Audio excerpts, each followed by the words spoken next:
how are you? Welcome to my channel. So excited you're here today because we're going to be doing a cozy reading vlog.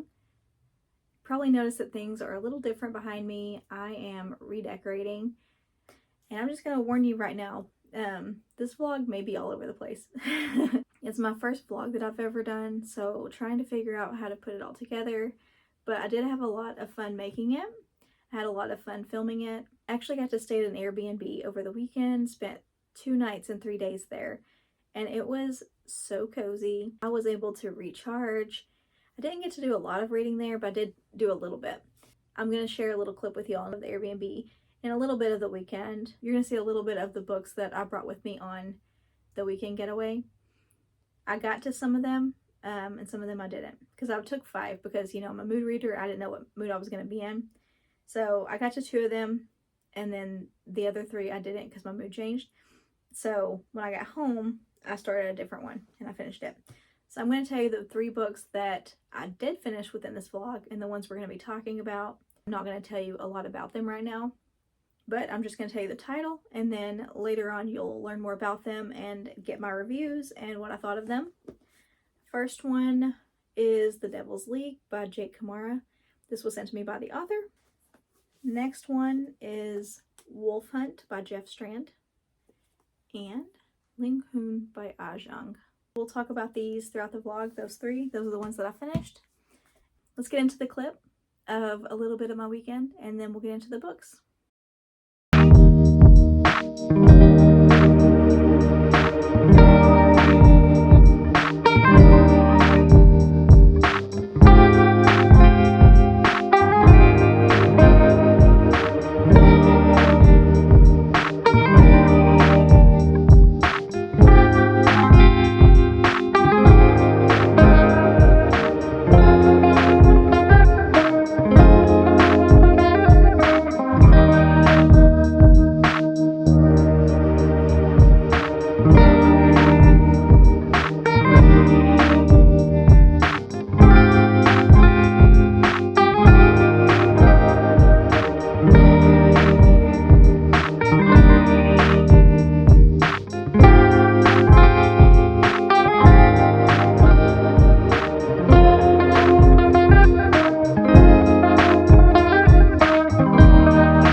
I'm sorry about the weird angle and the weird lighting. I didn't bring my tripod. I didn't bring lighting or anything like that because I didn't think I was going to get any time. While I'm waiting for Nick to get here, I thought I'd show y'all the books I'm going to be reading over the weekend and over the next week. And it's going to be one of those like vlog type things where I'll just update y'all. Probably not this weekend because I'm not supposed to be working this weekend. I'm supposed to be taking a break. So I'll update y'all starting Monday and just update y'all where I am on the books. Sorry about the y'all. I'm in Texas, so it is what it is. You're going to have to get used to that about me. Anyways, Monday, when I get back, I'll update you guys on the books that I've read, the books I'm reading, if I'm liking them, all that stuff. And then I'll just update y'all as I go from there. And yeah, we'll make it like a vlog sort of thing. I think that'll be fun. A little bit more personal. But I got my hot chocolate. I've got my Dove chocolate. If Nick doesn't get here soon, I'm gonna eat all the snacks because I'm not used to being able to eat stuff like that. So yeah, I'm just over here living my best life. But I got my snacks, I got my hot chocolate. It's really good. I'll show you all the books I'm gonna be reading this weekend and the next week before he gets here, because I think he's gonna be here within probably the next 30 minutes to 45 minutes, hopefully, if he's on time. This is the book I'm currently reading, The Devil's League by Camara. This was sent to me by the author. It's basically a short story collection about beasts and monsters. Even though it's a short story collection, they kind of end up weaving together and they kind of end up connecting in a way. About halfway through, a little over halfway through, it's a 400-page book, I think. 350-page book. Some of the monsters are ones you've heard of. There are werewolves, there are vampires, witches, things like that. But then there's some that you haven't heard of. The layout's really unique. The way that it connects is really unique. I like that. I do have a favorite monster so far, and that's the gargoyle. I love him. He has this quirky little personality about him. I am having a lot of fun with it. I brought 5 books, not because I'm going to read them all this weekend, but because I'm a mood reader. And, you know, I might pick one up and decide, okay, I'm not in the mood for that right now, or whatever. You just never know. I have Where Dreams Are Entombed by Chase Will. Like, this cover is really cool. This was another one that was sent to me by the author. This one got my attention. It sounds really interesting. How desperate are you? Tommy knows what it is to be desperate, living in squalor and barely making ends meet while pursuing his rock star dreams. When he's sent an invitation to become a collaborator at an experimental art gallery, he's offered a path toward financial security and personal fulfillment. But big dreams come at a high price, and the owner of the art gallery has her own plans for Tommy. So possibly this one, and this one's shorter. Possibly Rebecca by Daphne du Maurier. Probably saw this one on my 24 and 2024 list. So if I'm in the mood for a gothic classic, I might pick this one up. Wolf Hunt by Jeff Strand. This one I mentioned in my book haul video. I'm hoping this has that same like comedic side of horror that was in Clowns vs. Spiders. The other one I brought, Bookshops and Bonedust by Travis Baldree. Being a horror reader, I was really surprised how much I liked Legends and Lattes. So I brought this because it's, you know, recharge weekend. It's supposed to be relaxing. Since this is one of those cozy sort of reads, those are all the books I'm going to be reading this weekend and the next few days. So we'll see how many I actually get to. Yeah, I better get off here before I get in trouble for working when I'm not supposed to be working. So I'll talk to y'all later, probably Monday. Bye for now.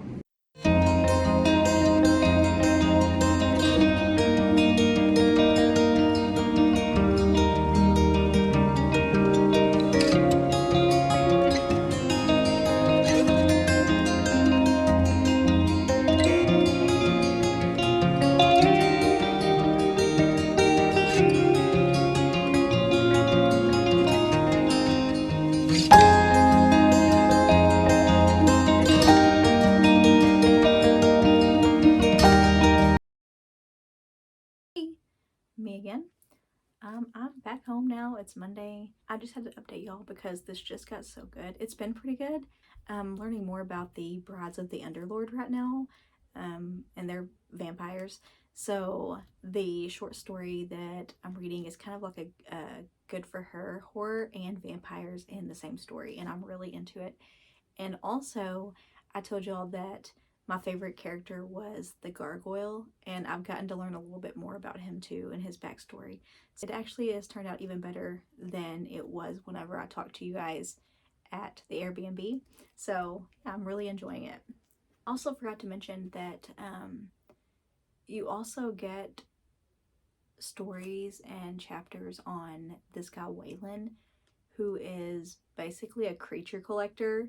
He's got this weird obsession with collecting rare creatures. So he just goes all over and collects them and just keeps them like locked away in his, he keeps them locked away in his basement.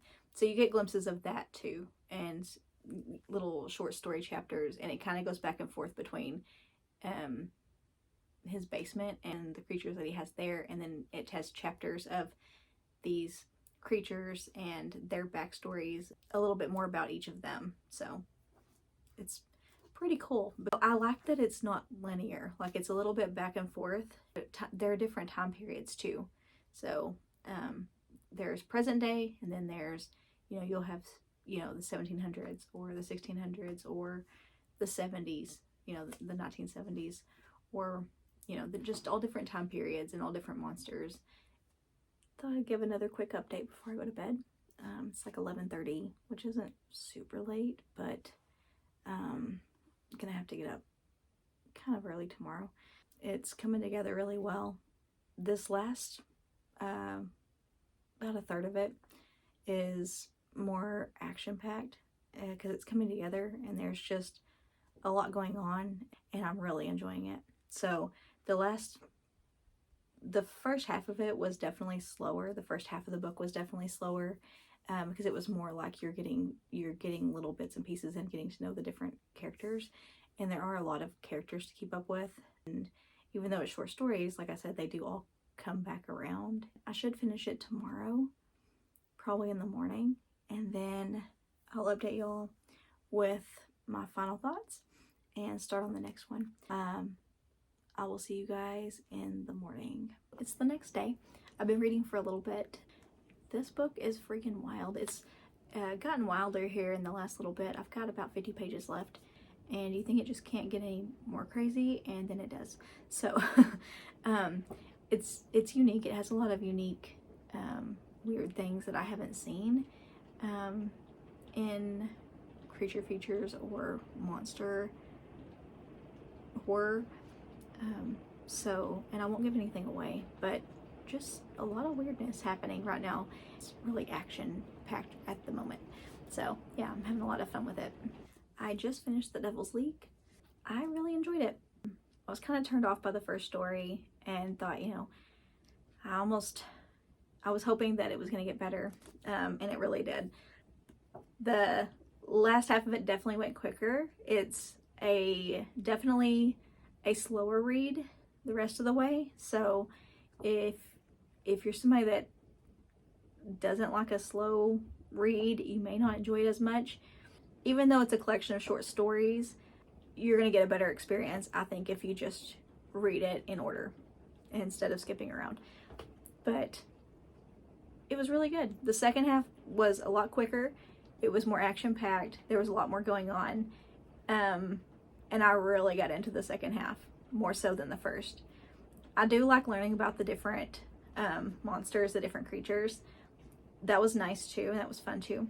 But I liked the more action-packed second half, and when more things were coming together, when everything was really coming together.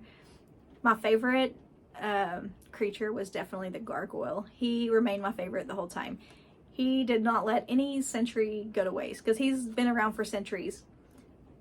And he just learns as much as he possibly can. He's very articulate. He's sophisticated, smart. He picks up on anything he can. Like if there's a book or if there's anything to be learned, he just soaks it all in. He's not wasting anything. Like he's not wasting any of his time. And he's just really, and he goes on rants all the time. And he loves conversation. And he's just very, I don't know how to explain him. He's just very articulate and just loves to hear himself talk. So he was my favorite. But you know, there are some of your favorites. You know, there are vampires, werewolves, you know, they're witches. You'll see your favorites, but then you'll see some that you've never seen before. Like there's a scorpion man. There was even one chapter that reminded me of like Men in Black, kind of. You know, like sort of the hiding in plain sight thing where they look like humans, but they're not. Like, you know, you get them, you know, behind closed doors, they're not human at all. They turn into these like, sort of like insect sort of things with tentacles and all of that. But Hoxton, which is one of the characters, he's studied creatures as well, even though he himself is considered a monster. But in the back, you get his like journal.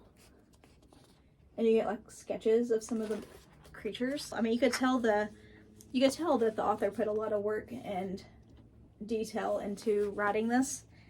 It's well written. I really enjoyed the writing style.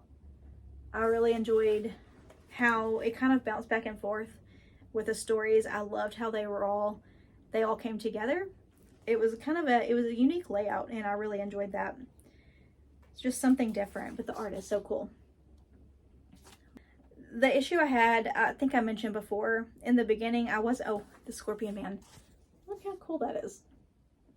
But the issue I had in the beginning, that I was telling you, the first story I really had a hard time with, and this may just be me, and it's probably something I don't need to think too hard about. The first story had some, like, medical and scientific discrepancies, I'll say, and things that just didn't make medical or scientific sense to me. So it completely took me out of the story. There were little things. However, when I got past that, I really grew to love the story. I love the writing style, love the layout, the characters, and it's also one of those lessons, sort of like Frankenstein, where you question, like, who is the real monster here, you know? And that's similar. These monsters aren't the problem. It's how quickly, you know, humans are to hunt and resort to violence on things that they don't understand. So there was that aspect of it. And also this human, like Waylon, his immediate reaction to cage them. So there was that aspect as well. And I really enjoyed it. I think I'm going to give it 4 stars. So next up, I'm going to be reading Wolf Hunt by Jeff Strand. I know I've mentioned this before. It's 2 thugs, 1 innocent woman, and 1 vicious frickin' werewolf. Meet George and Lou, thugs for hire. The kind of intimidating yet friendly guys who will break your thumbs but be polite about it. Their latest assignment is to drive across Florida to deliver some precious cargo to a crime lord. The cargo, a man in a cage. Though Ivan seems perfectly human, they're warned that he is, in fact, a bloodthirsty werewolf. George and Lou don't believe in the supernatural, but even if they did, it's daytime and tonight isn't the full moon. Their instructions are straightforward. Do not open the cage. Do not reach into the cage. Do not throw anything into the cage, and they don't. Unfortunately, Ivan doesn't play by the usual werewolf rules, and the thugs find themselves suddenly responsible for a ferocious, escaped beast, one who can transform at will, one who enjoys killing in human form as much as he enjoys killing as a monster. If George and Lou want to save their careers, dozens of people, in their own lives, they need to recapture him. Because Ivan, the werewolf, is in the mood for a murder spree. I'll be reading probably for the rest of the day. I don't know if you can hear, but it's raining. And you can probably hear my kids stomping in the hallway. So sorry if you hear any noise. But keep you guys updated. See you guys here in a little bit. I'm only 2 pages into Wolf Hunt. And I can already tell it's going to be hilarious. And just the right amount of humor that I needed. George and Lou are thugs, and they've been hired by this drug lord because Douglas has been skimming money, like a lot of money. So George and Lou have Douglas, and they are there to cause him physical harm. Douglas is like begging them, like, hey, like, let's work this out, whatever. And this isn't overly gory, but you know, it is violent, so if that sort of thing bothers you, you might should skip this part. There's really nothing to work out. Were we sent here to break your thumbs? Yes. Will your thumbs be broken when we leave? Yes, indeed. Does it have to be the worst experience of your life? Not necessarily. That really cracked me up. I don't know. They're just so nonchalant about it. It's not a big deal.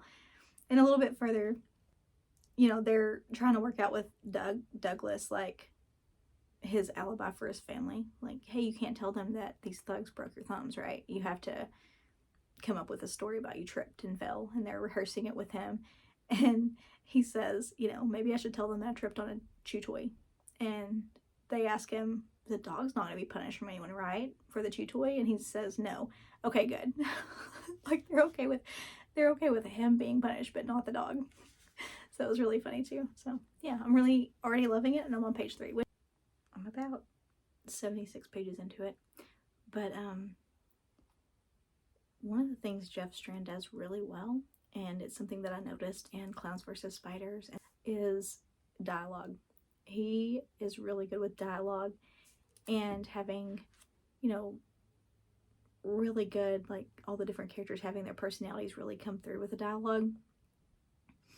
So, you know, especially, like, there's one part in the beginning where George and Lou have the werewolf in the back of the van. They've just picked him up, and he's in the cage in the back of the van, and they don't even know at this point if he's a werewolf or not. He's in his man form, and they're just, you know, they're just transporting him. That's all they know, and they don't believe in werewolves, and so they're just like, you know, whatever, this guy's crazy if he thinks this is an actual werewolf, but we'll transport him, we'll get the money, we'll do the job. But they're just having this whole conversation while he's in the back, and it's just so natural. Like, the dialogue is just so natural, like a conversation you would just normally have, the flow of it, and just how you transition from one naturally, how you transition naturally from one topic to the next. Like their conversation would go from like alligators to hurricanes to pigeons in New York or whatever, but it was just so natural. So that's what I mean by he's really good with dialogue and just making it seem so natural. And witty banter, which I've said that before, witty banter is one of my favorites and why I love Jeff Strand's writing so much. The werewolf, which at this point we know that he's a werewolf, and that's not giving anything away. It's on the back of the book. You know before you even start that he is definitely a werewolf, and he's going to escape, so I'm not telling you anything that's not on the back of the book. Lou and George, they do have a conscience, and they don't want anybody to be hurt, so they're trying to capture him. And at this point, it's not even about money. At this point, they don't even care about the money. They're just trying to capture him so that nobody gets hurt or killed or whatever. And the werewolf is ruthless. No one is safe with him. He shows no mercy whatsoever.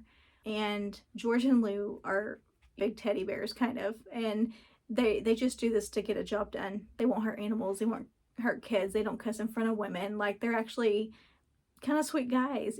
The werewolf is running amok in this city.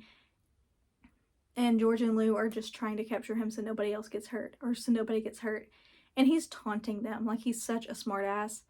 So you have this banter the whole way through. And it's really good. It's definitely got the violence. It's definitely got the gore. We'll see what happens. But so far I'm really loving it. I just finished Wolf Hunt. And it was pretty much everything I expected it to be. It was just a fast-paced, gory, violent, gruesome, good time. It's amazing how Jeff Strand can take such a dark and gruesome read and add such a hilarious twist to it. And I think part of the fun is following along and seeing how George and Lou kind of problem solve through all these situations and trying to capture the werewolf. Because some of the plans they come up with are insane. They're crazy. And a lot of them backfire, you know? So a lot of the fun is them problem solving together and talking through what they're gonna do and figuring all that out. That was a lot of fun. I'll probably give it 5 stars. I think it set out to do exactly what it was meant to do. I was entertained for the whole time. If you enjoy comedy horror, I think you would enjoy it. Check your trigger warnings if you have triggers. This is, I believe, a 3-part. I don't know if there's going to be more than 3, but I know there's definitely 3, and I can't wait to read the other 2. I'll definitely be picking them up soon. So, next up, Linghun by Ai Jiang. Oh, and this one is this is a Twisted Retreat edition that I got a while back. It's like leather, I think. Some sort of, it's probably vegan leather, I don't know. But it's like really smooth. And it's got gold, I don't know if you could tell, but it's got the gold sprayed edges. This is the inside, and it's signed. So this is my copy. I think it's a modern gothic ghost story. It's set in the mysterious town of Home, a place where the dead live again as spirits conjured by the grief-sick population that refuses to let go. It's a novella. I think it's about 150 pages, something like that. 178 pages, it says. So it's fairly short, so I think I can get to it. I know this one is not one of the ones that I even had on the list for this vlog. I wasn't in a Bookshops and Bonedust mood, I knew today, and Rebecca, I decided to wait until I could do like a video where I could compare the movie to the book or the book to the movie. I'm going to read the book first. And I'm also going to do the same thing with Misery. Misery, I actually read already this month, and I want to do a video on it, but I want to wait until I watch the movie to do a compare thing. So that's the same thing with Rebecca I've decided to do. The other book that I thought about was the one that was sent to me by an author, and I do need to get to that one too. And I will probably in the next vlog. But for now, this one was the one that more called out to me this time. I'll be updating you guys on this one as I read it.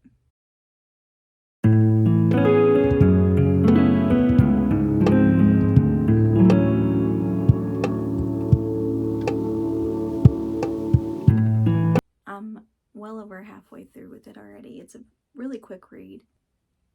Really love the writing style. It's really beautifully written. We're following a family. When she is a girl, I believe she's a teenager, and her parents have moved into this weird little community called home. And it's a place where once you get into a house there, you're able to bring back your dead relatives. So like you leave pictures of them or items of theirs out, and within a couple of days or whatever, if you believe enough, or whatever, you're able to bring them back. So they lost Wenxi's brother over a decade ago, and her mother especially has had a really hard time getting past it and living in the present. She's very much living in the past. She cannot get over it. And the brother was definitely the golden child. The first son, and the only son, but first child, first son. So when she always took the backseat to him when he was alive, and even more so in death, the whole world, revolves around him even still.